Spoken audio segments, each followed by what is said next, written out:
The day was July 4th, 2013, and as America was celebrating its 237th year of independence, I found myself in Egypt, celebrating their first day back under military rule.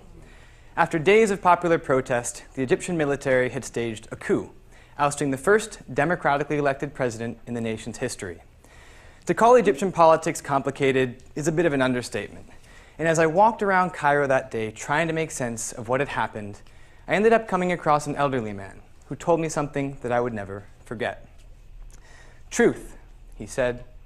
There is no truth, just my truth, your truth, and their truth. Now, by that point, I had been working as a foreign correspondent across Africa and the Middle East for 3 years. I had already witnessed my first death in a fight that was not my own, and was questioning my own beliefs and my own role as a journalist. Now, as a journalist, I was trained to look at a story from all sides, assess the facts, and suspend judgment. I had learned to recognize bias in others, but I was slowly trying to recognize the bias in myself. So let me state the obvious. I'm white, I'm male, I have a US passport, and a great university education. I was raised to believe in democracy, multiculturalism, transnationalism, secularism, and liberal ideologies. I was told that democracy is always better than dictatorship, no matter what the cost. That politics, never violence, is the only way to advance a cause. That Western culture places more respect on women because it places them on billboards instead of asking them to modestly cover up. I have had, in short, a very privileged and Western perspective of the world. So what happens when those truths and that privilege is challenged?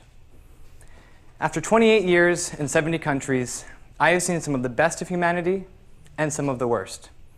I have photographed terrorist attacks and high school graduations, interviewed refugees, farmers, entrepreneurs, artists, doctors, musicians from Somalia to California. And what I've learned in that time and through those experiences is that my friend in Cairo was right.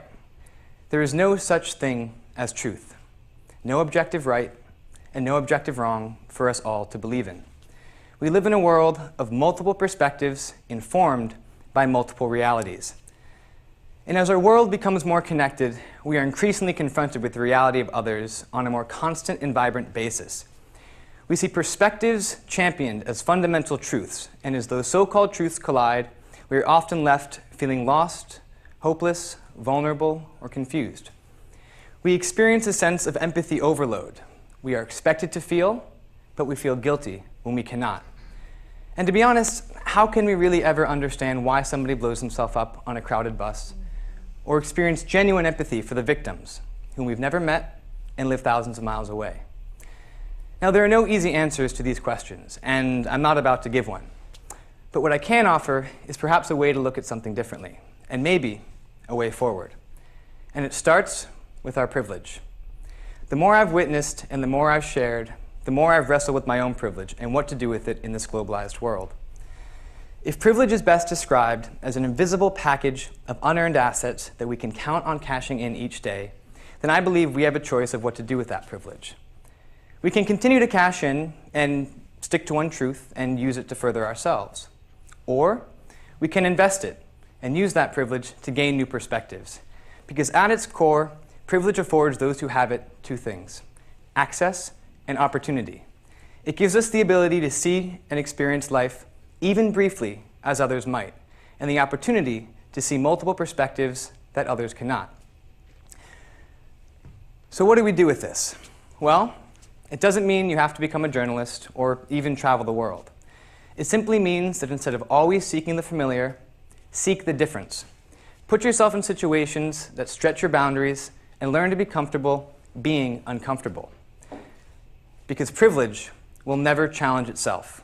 And it may not be easy, and it may end up, as it has with me, giving you more questions than answers, but at the end of the day, what it gives you is the ability to relate to others on a much deeper level. At a social level, these experiences begin to break down this toxic notion of the other that is so often used by those in power to manipulate and control.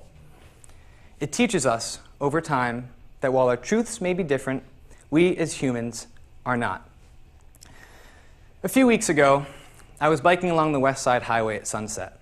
I noticed a car pulled over on the shoulder. In front of it was a young bearded man, kneeling and praying. It was Ramadan. I knew that he was looking east towards Mecca, performing one of the 5 daily prayers observed by Muslims. I smiled. It was a beautiful moment of peace and devotion amidst the chaos and aggression of a New York City rush hour.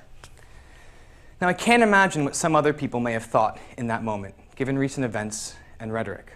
What kind of fear, ignorance, or truths they've been led to believe may have led them to think about him and what he was doing. But in that moment, I felt grateful, because there's the privilege that I was inherently born with and the perspective that I have been able to gain as a result. And sitting there, I felt lucky to see love instead of feeling fear, and to know that even if truth is simply a matter of one's perspective, I could appreciate what that single moment of understanding may have meant for the both of us. Thank you.